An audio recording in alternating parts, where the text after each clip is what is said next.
If all Star Wars scenes were written like this, Attack of the Clones could have won the Academy Award for Best Screenplay, or maybe at least warranted an Oscar nomination for not worst dialogue of all time.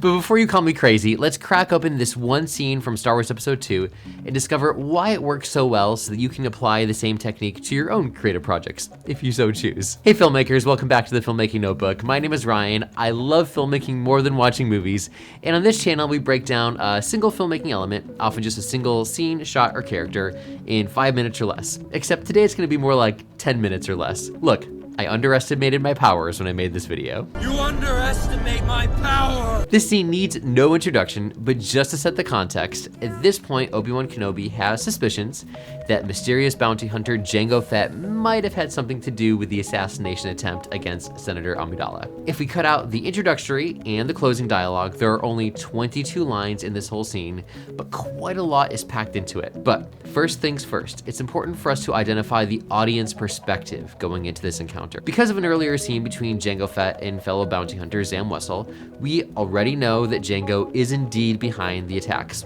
A bit of lost tension here, sadly. But this means that the primary purpose for the scene is for Obi-Wan Kenobi himself to discover this information. The secondary purpose is to expose some of Jango Fett's layers so that we can better understand who he is as a character. For example, how Jango Fett processes threats. The screenwriting technique used for this scene is subtext. And at its heart, subtext is when characters say one thing, but really mean something else. It's usually fairly subtle, and it's a powerful tool characters use to try and achieve their goals or get what they want. Another way to put it, subtext is the art of saying what's not being said. It's what characters really mean, what they're really saying underneath what they're actually saying. They're saying one thing, asking one question, if you will, but really asking something else entirely. For example, when Obi-Wan asks, Ever made your way as far into the interior as Coruscant? what he's really asking is, did you organize an assassination attempt on Senator Amidala? But that's too obvious of a question for Obi-Wan to ask. Jango's answer would be, no, I wouldn't be a very good bounty hunter if I answered that question. So what does Obi-Wan do instead? Well, throughout this scene, Obi-Wan constantly asks Jango questions that seem to have relatively little importance at the surface level. What Obi-Wan's really doing, though, is trying to catch Jango in a trap by asking seemingly roundabout questions or making subtle, declaratory statements that infer something else. His questions have a deeper, alternate meaning. For example, Obi-Wan starts with trying to catch Jango off guard by praising the clone army that's been built from Jango's DNA. Your clones are very impressive. You must be very proud. Jango responds nonchalantly. I'm just a simple man trying to make my way in the universe. Or what he's really saying is, two can play this game, Master Jedi. Jango Fett knows exactly what Obi-Wan's doing here and dishes the subtext right back at him. The fact that Jango instantly understands what's going on and has the presence to respond in like form shows us, the audience, that he's more than just muscle. He has the brains needed to be the most feared bounty hunter in the galaxy. But notice that the one time where Jango pauses is when Obi-Wan asks him a question that he's not anticipating. Then you must know Master Cypher Diaz. Obi-Wan breaks the subtext by offering a simple, straightforward question, a question that Jango is not anticipating. And at this moment, Jango knows that Obi-Wan has gained a slight upper hand because he has a piece of information that Jango does not. He needs a moment to decide how to respond, so he manufactures a pause to tell Boba Fett to go close the door to the room that is hiding the most incriminating piece of evidence, his armor. Jango uses this quick break in the conversation to make a decision on how he's going to respond. And he responds almost flippantly. Never heard of him. This returns the verbal duel to even ground, as it's now Obi-Wan's turn to be surprised. With this never heard of him line, Jango switches off the subtext and responds to Obi-Wan in like form.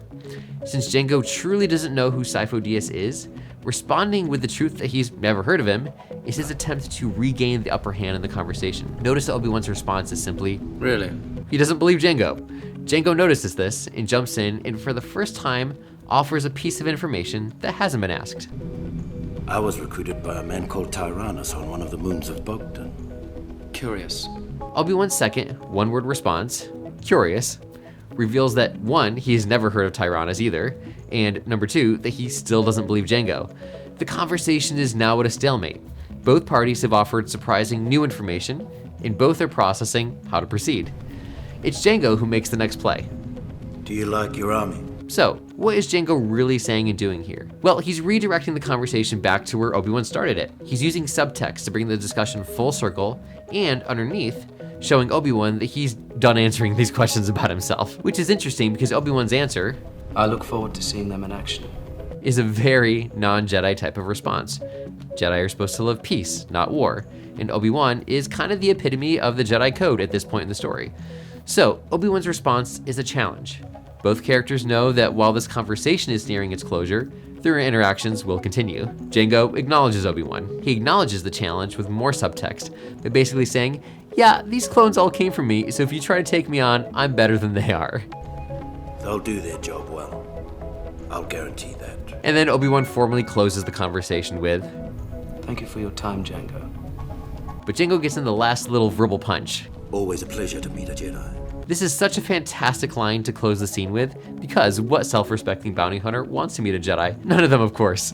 Always a pleasure to meet a Jedi is a line dripping with subtext. We can infer all sorts of things about potential backstory moments between Jango and Jedi, but it's the irony of the line that makes it absolutely the best line for the moment.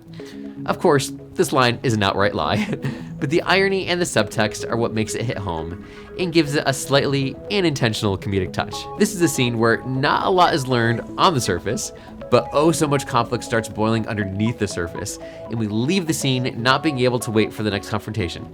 And I'm tired of saying the word scene. But this scene is nearly perfect. But alas, we cannot have perfectly nice things. And what I mean by that is that there's a scene earlier in the film that does its darndest best to completely undermine the brilliance we just gushed over. A single scene that should have been trashed from the final cut.